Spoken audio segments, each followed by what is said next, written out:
Hello, it's me, Darlene Vlog.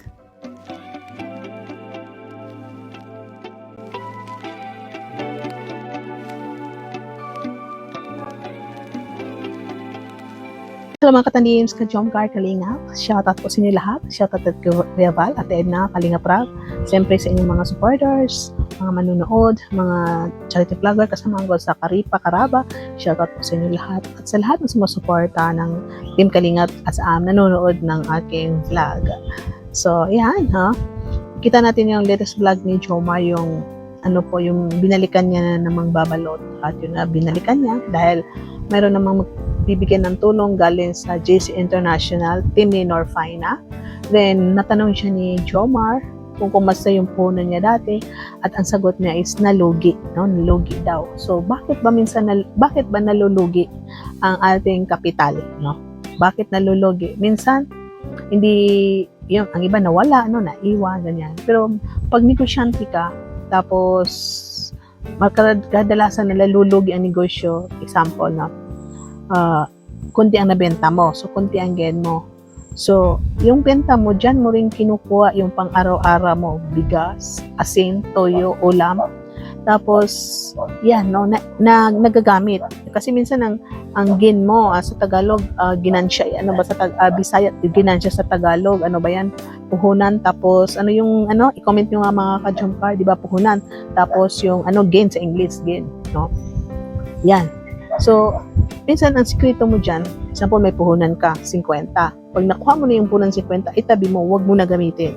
Kasi pag ginamit mo, wala na. So, yung ginansya mo, yun ang ibibili mo ng, makakain, no? Tapos, magtipid. Magtipid ka, kung ginansya mo is 30, so, yun. Pagkasyahin mo yung 30, na makakain lang, no? Wag bungga. Simple lang ng pagkain para makasurvive, para yung capital mo, no? Yung capital mo, sa Tagalog, puhunan, para ma-roll mo bukas, bibili ka na naman. O, depende po kung magkano ang kapital. Example, mangbabalot ka, yan, 2,000, 3,000, 1,000, baka pwede na yan. So magkano ba ginansya mo dyan? Or ano ba ang gain mo dyan? Magkano? Yung 2,000, baka ginansya mo dyan is 300, 500, depende po, no? Wala po akong idea. Depende mo po kung anong binibenta mo.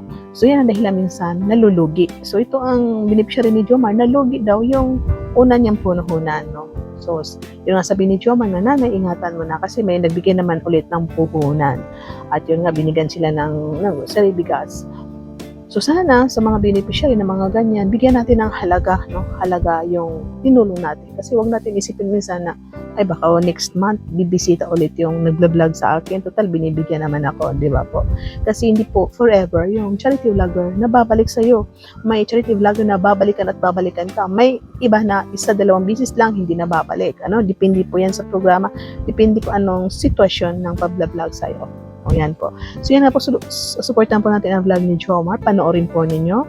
At sana, tangkilikin ninyo, i-marathon po ninyo. So ngayong araw na to, Tuesday, ay Wednesday pala. Kasi yung isang araw, narinig natin na pupunta ang ang Kalingap Tahanan sa Sorsogon kasi may vlog daw ang Franjoy. So yan, nagsama-sama itong magkakaibigan at kasama daw ang Jomcar. So ngayong araw, Wednesday, nakita natin yung vlog ni Neil, no, na huminto sila huminto sila para may nag-sponsor ng C3, no, dadan sila sa Naga, na shoutout pa nila na may nag-sponsor kasi ilang araw yung orasyon. So, makakarating sila sa Sorsogon, siguro mamaya 7 or 8, di ba po? So, Sorsogon po ang punta nila.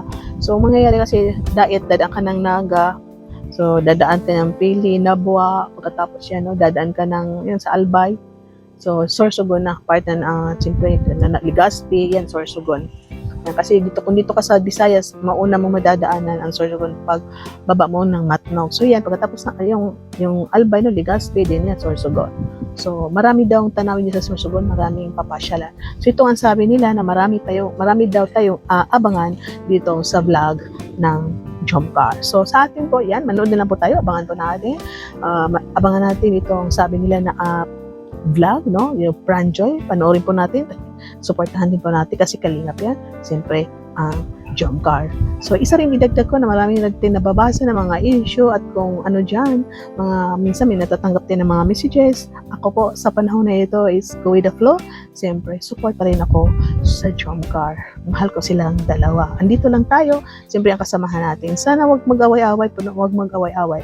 May mga magkakapatid dyan na nag-aaway kung anong mga post nila, no? Nadadami ang dalawa, nagsasagutan, parinigan. Kaya yan. Ang sa akin, kahit magkagulo-gulo man, maganda pa rin ako. So hanggang dito na lang po. Thank you po sa lahat na nanonood. Shout out, paki-like, paki-subscribe. See you in my next reaction video. God bless everyone and keep smiling. Shout out Jomcar fans for life.